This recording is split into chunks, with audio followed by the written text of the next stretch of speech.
নমস্কার।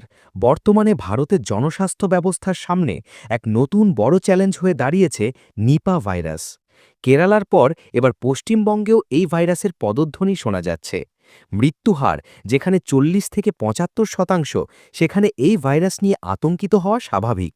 কিন্তু আতঙ্ক নয়, আমাদের প্রয়োজন সঠিক তথ্য এবং সতর্কতা। আজকের ভিডিওতে আমরা নিপা ভাইরাসের আদ্যোপান্ত এবং ভারতে এর বর্তমান পরিস্থিতি নিয়ে বিস্তারিত আলোচনা করব। আমার চ্যানেলে আপনাদের সবাইকে স্বাগত। নিপা ভাইরাস আসলে কি? নিপা ভাইরাস একটি জুনোটিক ভাইরাস যা মূলত প্রাণী থেকে মানুষের মধ্যে ছড়ায়। ১৯৯৮ সালে মালয়েশিয়ার সুঙ্গাই নিপা গ্রামে এটি প্রথম শনাক্ত হয়, আর সেই থেকেই এর নাম নিপা। এই ভাইরাসের প্রাকৃতিক বাহক হল ফ্লাইং ফক্স বা ফল খেকে বাদুড়। বাদুড়ের লালা, মূত্র বা মল লেগে থাকা ফল খেলে অথবা সরাসরি কোনো আক্রান্ত প্রাণী যেমন শূকরের সংস্পর্শে এলে এই ভাইরাস ছড়ায়। এছাড়া মানুষের থেকে মানুষের মধ্যেও এটি দ্রুত সংক্রমিত হতে পারে। ভারতে নিপা ভাইরাসের ইতিহাস বেশ পুরনো। সম্প্রতি জানুয়ারি ২০২৬-এ পশ্চিমবঙ্গের উত্তর ২৪ পরগনায় ২ জন নার্সের মধ্যে নিপা ভাইরাসের লক্ষণ পাওয়া গেছে, যা নতুন করে উদ্বেগ সৃষ্টি করেছে।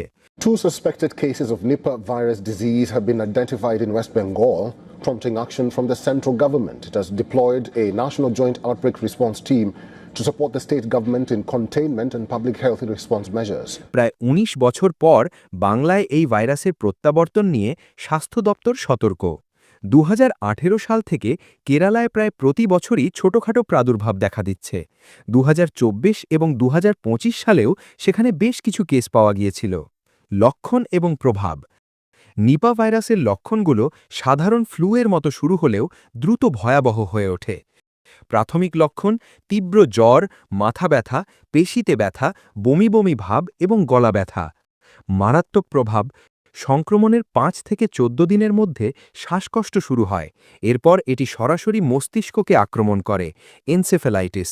এতে রোগীর মধ্যে বিভ্রান্তি, তন্দ্রাচ্ছন্ন ভাব এবং ২৪ থেকে ৪৮ ঘণ্টার মধ্যে রোগী কোমায় চলে যেতে পারেন। WHO অনুযায়ী আক্রান্তদের মধ্যে মৃত্যুহার অনেক বেশি, যা একে কোভিডের থেকেও ভয়ঙ্কর করে তোলে। এখন প্রশ্ন হল, কেন বারবার কেরালা ও বাংলায় সংক্রমণ? গবেষকদের মতে এর পেছনে কিছু নির্দিষ্ট কারণ রয়েছে।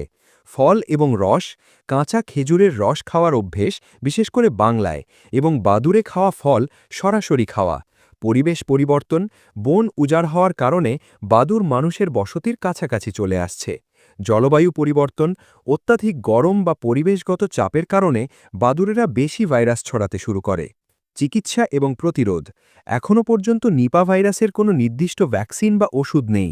চিকিৎসা মূলত লক্ষণ ভিত্তিক, তাই প্রতিরোধই একমাত্র উপায়।